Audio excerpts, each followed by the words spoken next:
전국에서 중간 주택 가격이 가장 비싼 집코드 100곳 가운데 77곳이 캘리포니아주에 몰려 있는 것으로 나타났습니다.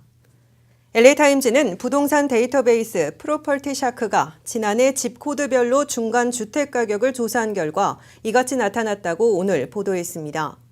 전국에서 가장 비싼 중간 주택 가격을 기록한 집코드 10곳 가운데 절반인 5곳도 캘리포니아주에 위치한 것으로 조사됐습니다.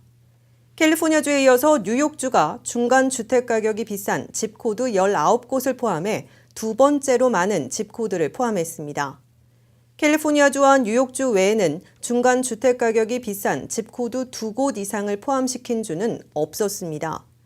전국에서 중간 주택 가격이 가장 비싼 집코드는 실리콘밸리가 위치한 북가주 에더톤 내 94027 지역으로 나타났습니다. 이곳의 중간 주택 가격은 $495만 달러를 기록했습니다. 2위는 뉴욕 맨하튼의 초호화 콘도가 몰려있는 집코드 10013으로 이곳 중간 주택 가격은 $410만 달러입니다. 대표적인 가상화폐 비트코인이 전형적인 붕괴 장세를 연출할지 아니면 또다시 강하게 반등할지에 관심이 집중되고 있습니다. 오늘 미국과 유럽 거래 시간대 비트코인은 또다시 $10,000 밑으로 떨어졌습니다.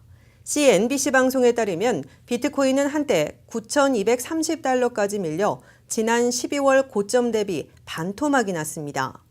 이제 시장의 최대 관심사는 비트코인이 최소한 단기 저점이 어디로 향할지 여부입니다. CNBC 방송은 비트코인이 시험대에 올랐다며 단기 저점에 대한 애널리스트들의 전망이 엇갈리고 있다고 전했습니다. 기술적 애널리스트들은 비트코인 가격이 바닥을 쳤는지를 말하긴 아직 이르다면서도 차트상 100일 이동평균선을 예의주시하고 있다고 밝혔습니다. 비트코인의 100일 이평선은 $10,000일지 아니면 $9,000, $7,000, $5,000일지는 엇갈렸습니다. 다음 소식입니다. 마이더스 성형외과가 오늘 네 번째 지점인 LA 한인타운 윌셔 지점에서 그랜드 오픈식을 갖고 본격적인 영업에 돌입했습니다. 윌셔와 킹슬리에 위치한 마이더스 성형외과 LA 한인타운 윌셔 지점에는 10여 명 이상의 의료진이 포진해 동시에 10명에서 15명의 환자를 시술할 수 있는 강점을 갖췄습니다. 마이더스 성형외과는 존스홉킨스 대학과 5년간의 연구 끝에 미국 IRB로부터 줄기세포 치료를 정식 허가받은 최초의 한인 성형외과로 지난 2010년엔 지방 제거 기술을 인정받으면서 주류 방송인 K칼9에서 1위를 수상하기도 했습니다. 여러분들이 그래도 제일 많이 찾아주셔서 이게 이제 발전을 하게 된 거고, 특별히 우리가 잘하는 거는 이제 모든 주름을 수술 없이 시술로 5분에서 10분 만에 본인의 콜라겐을 촉진해서 반영구적으로 없애는데 우리가 미국 탑 1% 인증 병원이 된 이후로 많은 사람들이 더 찾아주셔서 이제 주름이 있는 고민을 해결할 수 있는 장소가 돼서 마이더스 성형외과 윌셔 지점은 오픈 기념으로 이번 한 달 동안 기존 1회 $3,600 상당의 기미, 검버섯, 잡티를 제거하는 슈퍼피코 레이저 시술을 3회 $1,200에 제공합니다. 한편 마이더스 성형외과는 내년 초 어바인에 5호점을 오픈한다는 계획입니다. 조지아주 등 남부에 한랭 기류가 덮쳐 폭설이 쏟아지면서 결빙 사태가 이어지고 있습니다. 그런가 하면 지난 한 해 브라질에서 황열병으로 사망한 이가 12명에 이른 가운데 최근 브라질에서 황열병이 다시 유행하면서 자국민과 여행자들에게 백신을 권고하고 나섰습니다. 오늘의 간추린 소식 조민정 기자입니다. 남부에 눈과 얼음을 가져온 극한의 차가운 공기로 인해 뉴올리언스와 루이지애나는 기록적인 영하의 날씨를 겪었습니다. 조지아주 교통부 대변인은 도로가 얼음으로 뒤덮였지만 모든 주간 고속도로는 수요일 아침까지 늦어도 통행이 가능할 것이라고 전했습니다. 그러나 한파는 수요일 저녁부터 목요일까지 계속될 것으로 예상됩니다.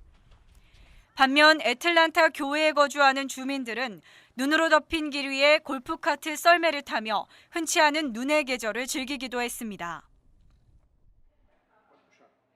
세계보건기구가 브라질에서 계속되는 황열병 피해로 사전 백신 접종을 권하고 나섰습니다. 현지 시간 17일 브라질 언론에 따르면 WHO는 전날 브라질 상파울루주 전체를 황열병 확산 위험 지역으로 간주한다고 발표하고 황열병 피해가 남미 인접국으로 번질 가능성을 우려한다고 밝혔습니다. 앞서 WHO 산하 범미보건기구는 지난 2016년부터 중남미에서 발생한 황열병 환자가 최근 10년간 보고된 환자보다 많다며 그 원인으로 황열병 바이러스가 퍼지기 좋은 환경적 요인과 함께 백신 접종이 부진한 것도 원인이라고 지적했습니다. 지난해 초부터 이달 12일까지 황열병 바이러스에 감염된 환자는 40명이고 이 가운데 21명이 사망한 것으로 확인됐다고 밝혔습니다. WHO는 상파울루에 여행하는 외국인들에게도 사전에 황열병 백신 접종을 권하고 모기에 물리지 않도록 조심해야 한다고 말했습니다.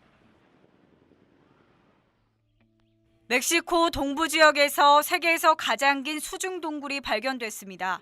현지 시간 17일 현지 언론에 따르면 유카타반도의 지하수에 대한 연구에 참여 중이던 잠수사들이 탐사 끝에 길이 347km에 달하는 수중 동굴을 발견했습니다.